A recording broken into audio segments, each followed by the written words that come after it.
Betting apps కు వ్యతిరేకంగా all India walk చేపట్టిన యువకుడు నగేష్ మదనపల్లికి వచ్చిన సందర్భంగా సంఘీభావం తెలుపుతూ దుశ్శాలువ కప్పి మొక్క అందించి ఘన స్వాగతం పలికిన హెల్పింగ్ మైండ్స్ బృందం.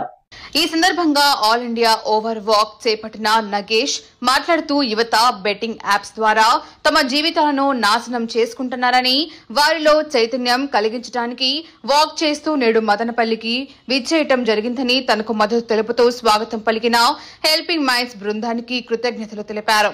హెల్పింగ్ మైండ్స్ వ్యవస్థాపకుడు అబూబకర్ సిద్దిక్ మాట్లాడుతూ విలాసవంతమైన జీవితాలకు అలవాటు పడి క్రికెట్ బెట్టింగ్ యాప్స్ ద్వారా చాలా మంది యువత ఆత్మహత్యలు చేసుకుని తమ జీవితాలను నాశనం చేసుకున్నారని, వారి కుటుంబాలు రోడ్డున పడ్డాయని, యువత ఇకనైనా మేలుకొని బెట్టింగ్ యాప్స్ కు దూరంగా ఉండాలని, చదువుకొని బంగారు భవిష్యత్తు కలిగి ఉండాలని, దేశానికి మంచి పేరు తీసుకుని రావాలని కోరారు.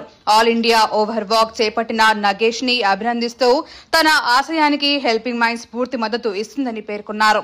ఈ కార్యక్రమంలో హెల్పింగ్ మైండ్స్ సభ్యులు కమ్మల ఆనంద్, చరణ్, కిరణ్ తదితరులు పాల్గొన్నారు. నడక మంచిదే అని మనం చెప్పొచ్చు. నగేష్ గారు ఆల్ ఇండియా వాక్లో భాగంగా మదనపల్లికి ఇచ్చేసిన సందర్భంగా మన హెల్పింగ్ మైండ్స్ ఆధ్వర్యంలో సాదర స్వాగతంతో వచ్చిన సత్కారాన్ని చేయడం జరిగింది. అతని యొక్క ఆశయం చాలా చాలా గొప్పది. ఈ ఆల్ ఇండియా ఓవర్ వాక్ చేస్తూనే బెట్టింగ్స్ చూస్తుంటాం మనము. ఒకవైపు ఐపీఎల్, ఇంకోటి క్రికెట్, ఇంకోటి ఆన్లైన్, ఇట్లా ఎంతో మంది తమ ప్రాణాలను బలి చేసుకుంటున్నారు.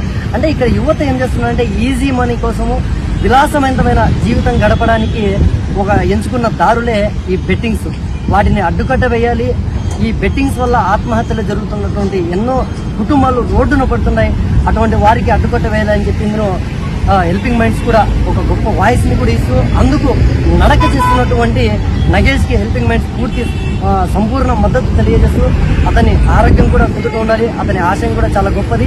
అతను కూడా బాగుండాలి. ఒక సామాన్య ఆటో డ్రైవర్ కుమారుడు అయినటువంటి ఒక ముందుగా అందరికీ హాయ్. సో నా పేరు వచ్చేప్పటికి నగేష్. మనం ఆల్ ఇండియా వాకింగ్ పార్ట్ 3లో భాగంగా మదనపల్లి అయితే వచ్చాం. సో వీళ్ళందరూ అయితే మనకి వెల్కమింగ్ గా వచ్చారనమాట సపోర్ట్ చేయడానికి. సో మనది ఇది పార్ట్ 3 అనమాట. పార్ట్ 1 వచ్చేప్పటికి మనం గుంటూరు టు చెన్నై నడిచాం.